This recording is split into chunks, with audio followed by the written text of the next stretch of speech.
কাঁচা আমের কখনো পাঁপড় খেয়েছেন? হ্যাঁ, ঠিকই শুনেছেন, কাঁচা আমের পাঁপড়।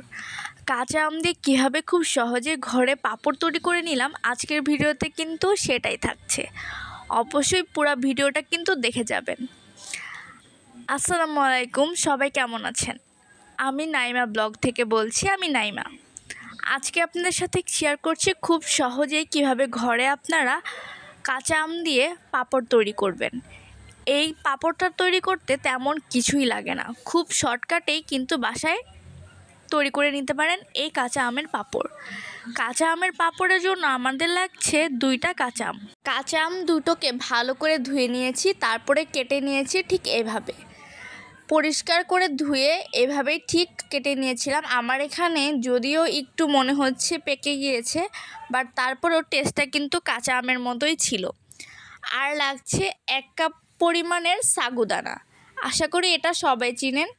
1 কাপ পরিমাণের সাগুদানা লাগছে। এরকম একটা মেজারমেন্ট কাপ নিয়ে নেবেন, আর সেটা থেকে মেপে নেবেন সাগুদানাগুলো 1 কাপ পরিমাণের। এটাকে আমরা এখন খুব ভালো করে দেখছিলাম ময়লা আছে কিনা।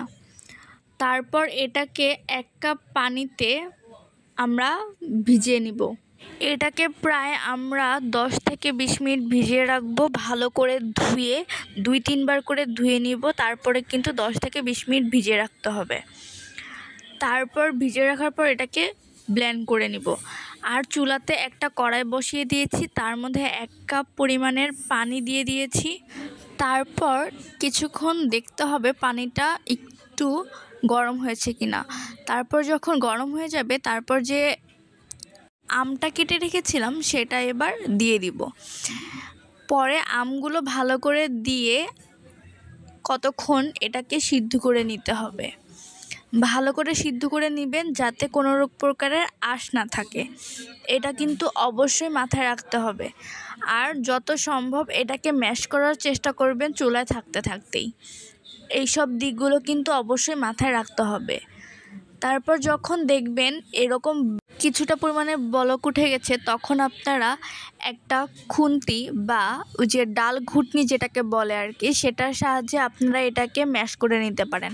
আমি প্রথমে এগুলোকে খুন্তির সাহায্যে ম্যাশ করে নিচ্ছিলাম। যেগুলো খুব দ্রুত সিদ্ধ হয়ে গেছে সেগুলো খুব তাড়াতাড়ি গলে গিয়েছিল। তারপর আমি এরকম একটা ডাল ঘুটনির মাধ্যমে এগুলোকে ম্যাশ করে নিয়েছি। দেখেন ঠিক এরকম দেখতে হবে। আপনারা যখন দেখবেন এরকম হয়ে গিয়েছে, ঠিক তখন এটাকে একটু ঠান্ডা করে নেবেন। আর অন্য পাশে যে আমরা সাগুদানাকে ভিজিয়ে রেখেছিলাম সেটাকে এবার ব্লেন্ড করে নিয়েছি। এই যে এরকম ফুলে উঠেছে। তারপর আমরা এটাকে কি করব, ব্লেন্ডারে দিয়ে ব্লেন্ড করে নিব। এই যে এখন যে আমগুলোকে আমি ঠান্ডা হতে দিয়েছিলাম, সে আমের মধ্যে ব্লেন্ডার করা সাগুদানাগুলোকে ঢেলে দিব। আর হ্যাঁ, আগে কিন্তু চুলার জালটা জ্বালাবেন না, ভালো করে মিক্সড করার চেষ্টা করবেন। মিক্সড করার পরে জ্বালাবেন। চুলার জালটা যখন জ্বালাবেন তখন অনবরত এটাকে নাড়তে হবে। আর এখানে আমরা প্রায় 8 কাপের মতো পানি ইউজ করেছি। এখন আমি একে একে প্রায় 6 কাপ পানি দিয়ে দিয়েছি। তার আগে আমরা সাগুদানাকে ভিজিয়ে রাখতে ওখানে 1 কাপ পানি ইউজ করেছি। টোটাল 7 কাপের মতো পানি এখানে ইউজ করা হয়েছে। তারপর কিছুটা পরিমাণে লবণ দিয়ে দিচ্ছি। টেস্টটা আপনারা আপনাদের মতো দিতে পারেন। যখন এটা কি ঘন হয়ে আসবে তখন আপনারা আপনাদের মতো দিবেন। এই যে দেখেন নাড়ার পর ঠিক এরকম একটা কালার চলে আসবে। তারপরে আমরা কিছুটা চিলি ফ্লেক্স এখানে ইউজ করে নিব। আপনারা যদি ঝাল খেতে পছন্দ করেন তাহলে সেই অনুযায়ী চিলি ফ্লেক্সটা দিবেন। আমি অনেক ঝাল পছন্দ করি তাই চিলি ফ্লেক্সটা এরকম দিচ্ছি। আর এখানে একটু লাল কালার অ্যাড করে দিচ্ছি, এটা ফুড কালার। আপনারা চাইলে এখানে সবুজ কালারও অ্যাড করতে পারেন, বাট আমার কাছে লাল কালারটা ছিল তাই আমি লাল কালারটা দিয়ে নিয়েছি। তারপরে এই যে নাড়া দিয়েছি, নাড়া দেওয়ার পরে দেখেন জাস্ট কালারটা দেখতে পাচ্ছেন ঠিক এরকম আসবে। ভালো করে জাল করে নিতে হবে যখন দেখবেন ঘন হয়ে এসেছে।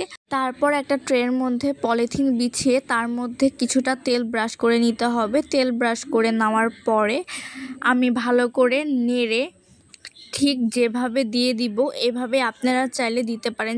যে শেপে দিতে চান সেই শেপেই পাঁপড় হয়ে যাবে, সমস্যা নেই।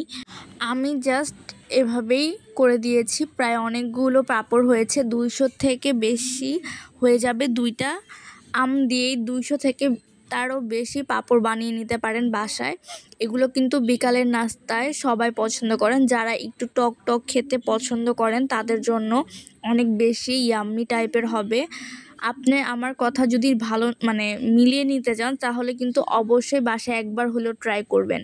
বাসায় ট্রাই করে তারপর অবশ্যই কমেন্ট বক্সে জানাবেন যে আমি ঠিক বলেছি কিনা। আপনারা যদি ঠিক প্রসেসে এটা বানাতে পারেন তাহলে কিন্তু অবশ্যই অনেক ভালো হবে। অবশ্যই আমি যে কথাগুলো বলেছি সেগুলো মেনটেন করে অবশ্যই বানানোর চেষ্টা করবেন। আর যদি কেউ বাসায় বানিয়ে থাকেন তাহলে কিন্তু অবশ্যই আমার কমেন্ট বক্সে কমেন্ট করে যাবেন। আর যারা আমার পেজে নতুন তারা অবশ্যই আমাকে ফলো করে আমার পাশে থাকবেন। আর যে কেউ যদি ইউটিউব চ্যানেল থেকে দেখে থাকেন তাহলে ইউটিউব চ্যানেলটাকে সাবস্ক্রাইব করে দিবেন, লাইক করে কমেন্ট করে শেয়ার করে আমার পাশে থাকবেন। আর ভালো লাগলে অবশ্যই সেভ করে রাখবেন। তো দেখা যাক, আমি পুরো ভিডিওটি আপনাদের সাথে দেখাবো। এটা শুকানোর পরে কীরকম হয় ঠিক সেটাও আপনাদের সাথে শেয়ার করছি। আমি যতই দিতে চাচ্ছি গোল হচ্ছিল না, কারণ এই পাঁপড়টা তো আমার মা খুব ভালো করে বানায়, আমি ওরকম ভালো করে গোল করতে পারি না।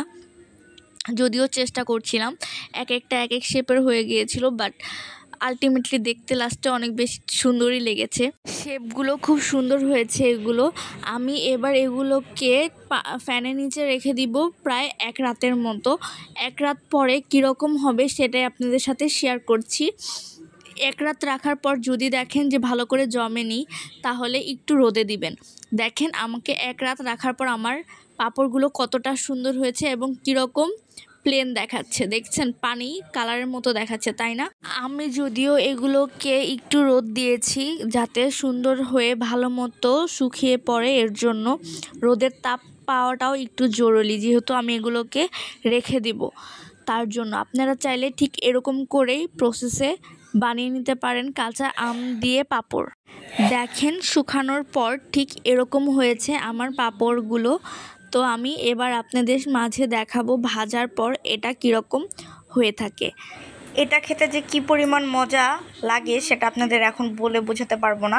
আপনারা যদি বাসায় ট্রাই করেন তাহলেই বুঝতে পারবেন যে কতটা পরিমাণের মজা লাগে। আর যারা বেশি টক পছন্দ করেন, একটু টক একটু ঝাল, তারা কিন্তু এটা অবশ্যই একবার হলেও বানিয়ে খাবেন, এটা আমার রিকোয়েস্ট। তাহলে বুঝতে পারবেন এটার স্বাদটা বা টেস্টটা কীরকম। আর ভুল ত্রুটি ক্ষমা করবেন, কোনো রকমের ভুল হলে অবশ্যই ক্ষমার দৃষ্টিতে দেখবেন। এই যে আমি এখন এটাকে ভাজতেছিলাম, তেল দিয়ে দিয়েছিলাম কিছুটা পরিমাণের, তেলটা হচ্ছে গরম হয়নি তাই এরকম হয়ে গেছিলো। এই যে ভাজার পরে দেখেন ঠিক এরকম হয়েছে।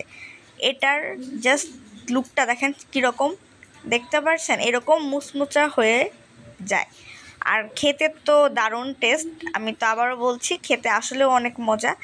যারা ট্রাই করবেন অবশ্যই কিন্তু কমেন্ট করতে ভুলবেন না। আর ভিডিওটি ভালো লাগলে অবশ্যই লাইক দিয়ে যাবেন।